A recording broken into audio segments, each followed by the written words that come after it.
Hello guys, so basketball tayo. So pasensya na ilang araw ako hindi nakapag-vlog dito sa basketball channel dahil busy tayo at maraming topic about sa mundo ng politika at sa kakatapos lang na eleksyon. So naging busy tayo doon sa kabilang channel, itong JLA Vlogs Official. So ngayon tapos ng eleksyon, so dito naman tayo sa basketball at marami akong na-miss.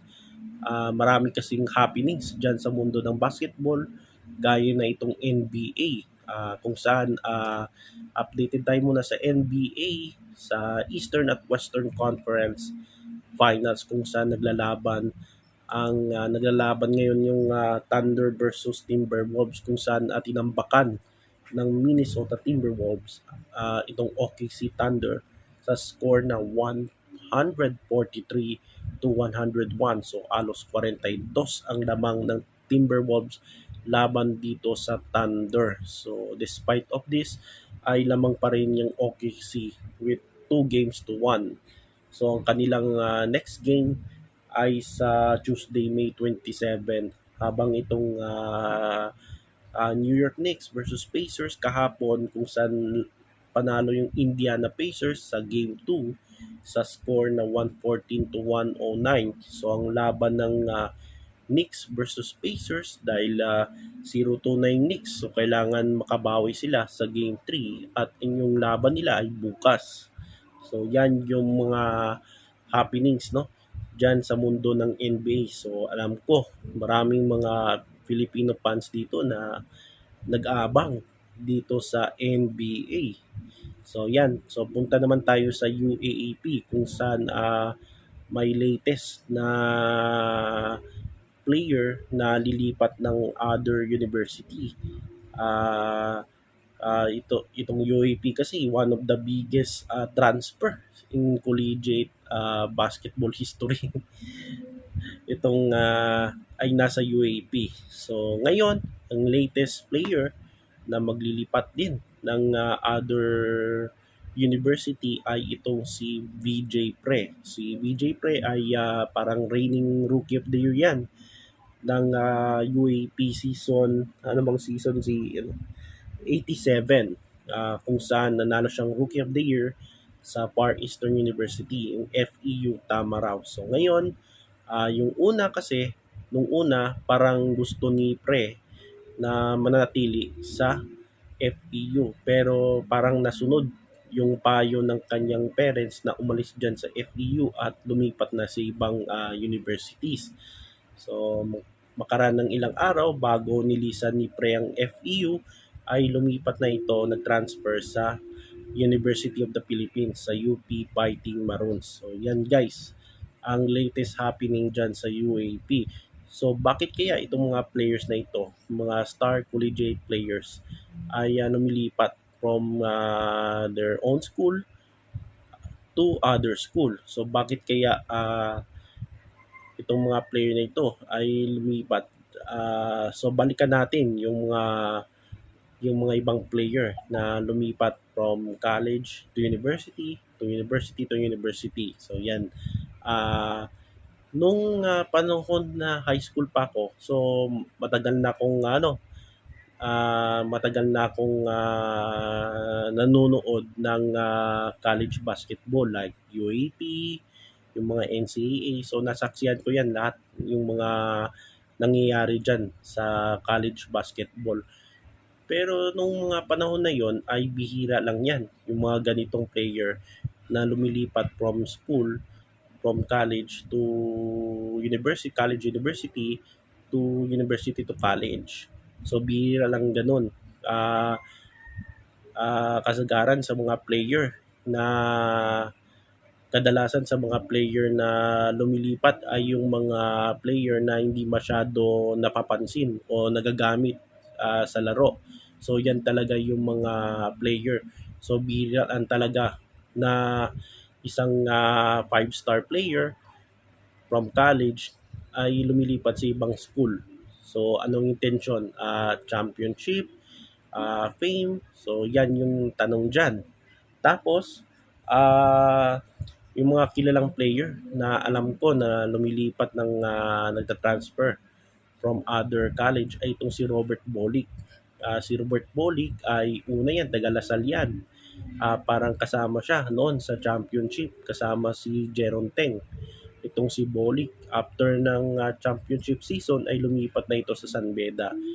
Pero sa San Beda talaga siya sumikat itong si Bolick at nagkampiyon din siya diyan sa NCAA itong si Robert Bolick hanggang sa mapunta na siya sa PBA. So ganun pa rin yung status ni Robert Bolick, All-Star. Tapos parang nagsimula yan it, nagsimula yung ganyang trend nung si Richie Rivero. Parang kay Richie Rivero yun eh.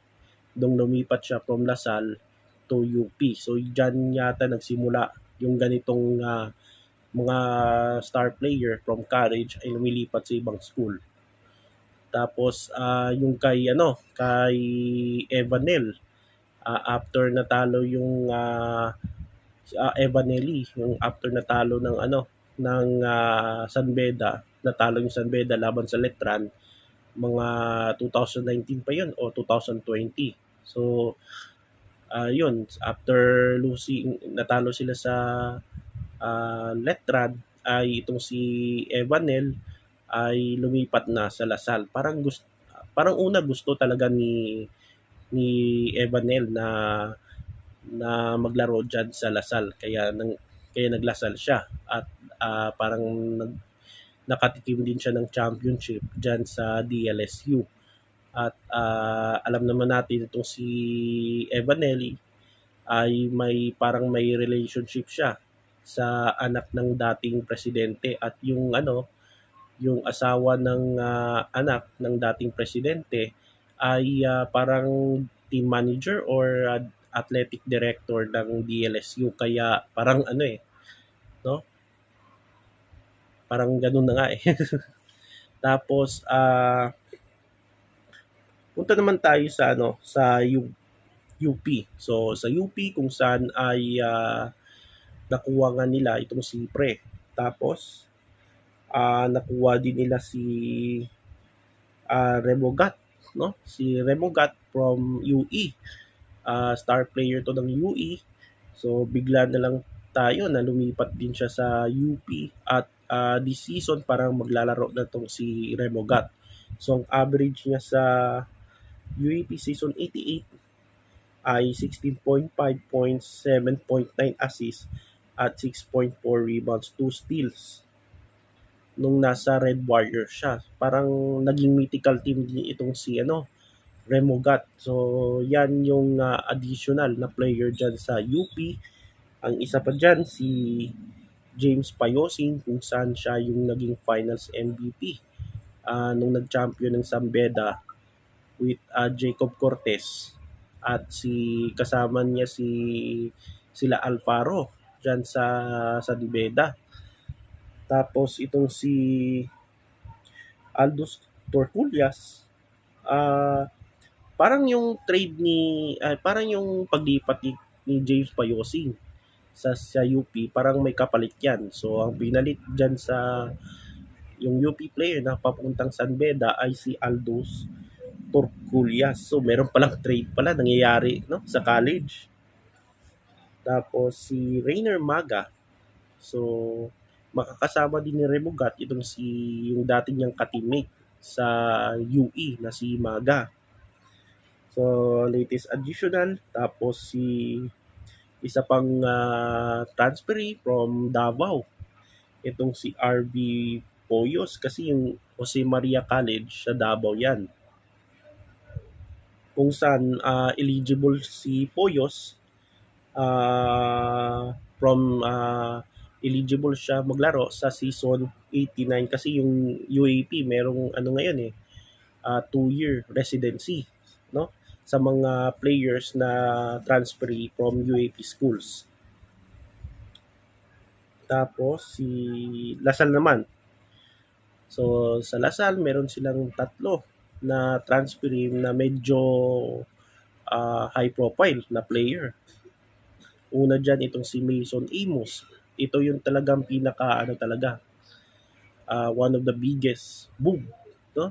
Biggest transfer sa college history itong si Mason Amos. Bukod sa biggest transfer in college basketball, ay controversial din itong paglipat ni Amos sa Lasal kasi itong si Mason Amos ay sa Ateneo yan. At alam naman natin itong Ateneo at Lasal ay mag-rival yan sa basketball. Kaya talagang controversial yan. Itong si Mason Amos. So another kailan ba maglaro itong si season 88 si eligible na sila maglaro sa season 88 sila ni uh, Kian Baklaan. Itong si Baklaan, ito yung player from NU na nagdala noon sa Final Four mga two seasons ago. Tapos itong si Jacob Cortez na galing sa San Beda. In-expect ko talaga yan, nalilipat talaga before nag-champion ng San Beda. In-expect ko na yan, lilipat na talaga si Jacob Cortez sa Lasal dahil sa kagustuhan ng kanyang father na si Mike Cortez na star player din noon ng DLSU. Tapos sa UST, meron ding mga transfer players na mga high profile din. Kagaya ni Padrigao, Portsky Padrigao. Dati Ateneo at parang part din siya dati ng last championship nila sa UAP, itong si Padrigao. At ang problema ni Padrigao kung bakit siya umalis sa Ateneo, parang ata yun, yung academic. Parang dyan siya nagka-problema, no? Kasi Ateneo, hindi biro na school yan.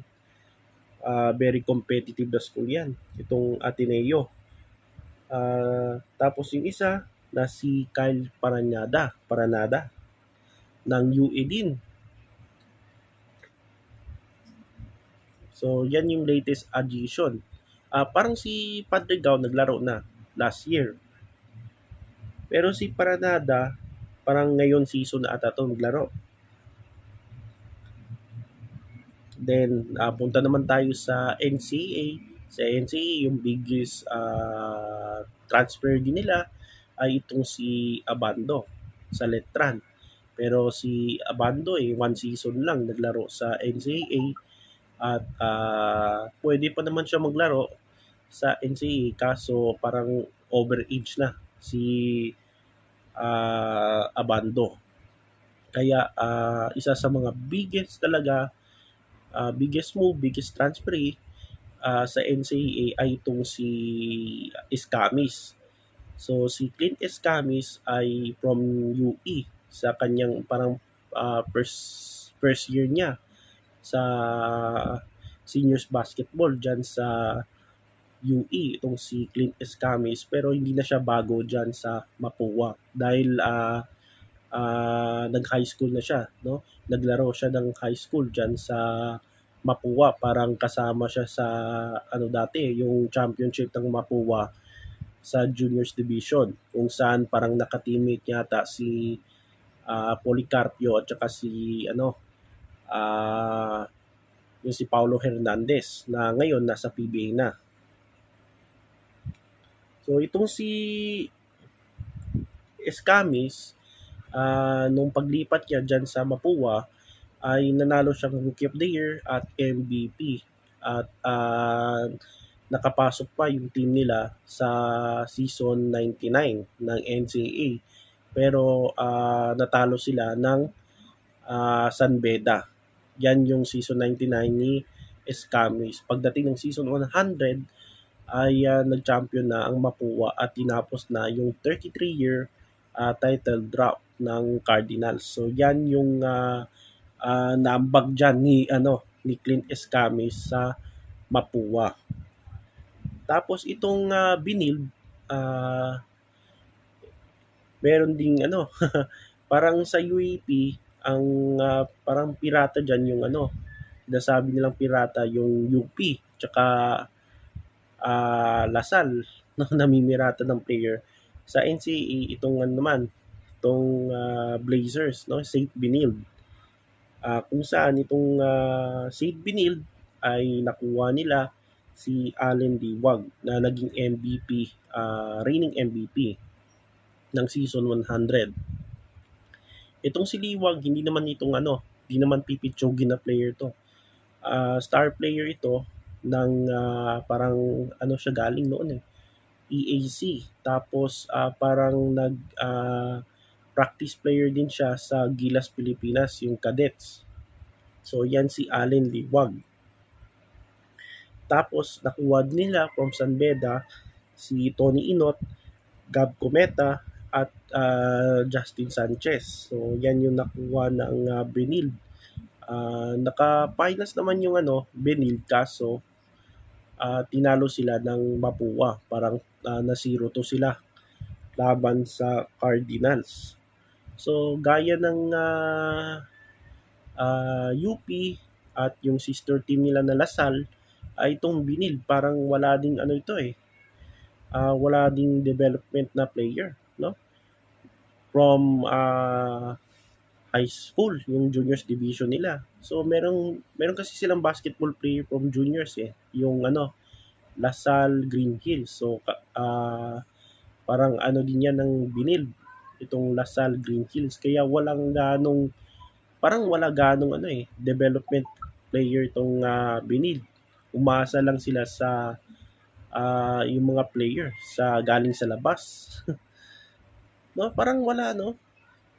Di kagaya ng San Beda, Letran, Mapua, tsaka Perpetual, merong silang ano, mga player, development player na galing sa high school. At meron silang mga player galing sa high school na may 2 to 4 years ang pagsasamahan. Pero itong Binil, wala talaga parang wala no, na isang star player from high school na galing sa kanila na hindi nila na-develop from college, no? Parang wala, no? Kasi yung mga player nila na nasa Green Hills, na kagaya ni Pablo, una dyan si JD Kagulangan, tapos si Luis Pablo, si Dagate, si Kines, lahat yan nasa UAP na. So wala talaga ni isang kahit star player ng St. Benil from high school na hindi nila na-develop. So same din yan sa UP at saka sa DLSU na umaasa lang sila pag-recruit ng player galing sa labas. Hindi sila parang wala silang development player from high school, no? Parang nagdedepende sila sa labas eh. So yan yung isa pang problema diyan sa Binil. So yan guys, yung mga player na nag-transfer from college, university to college. So yan guys.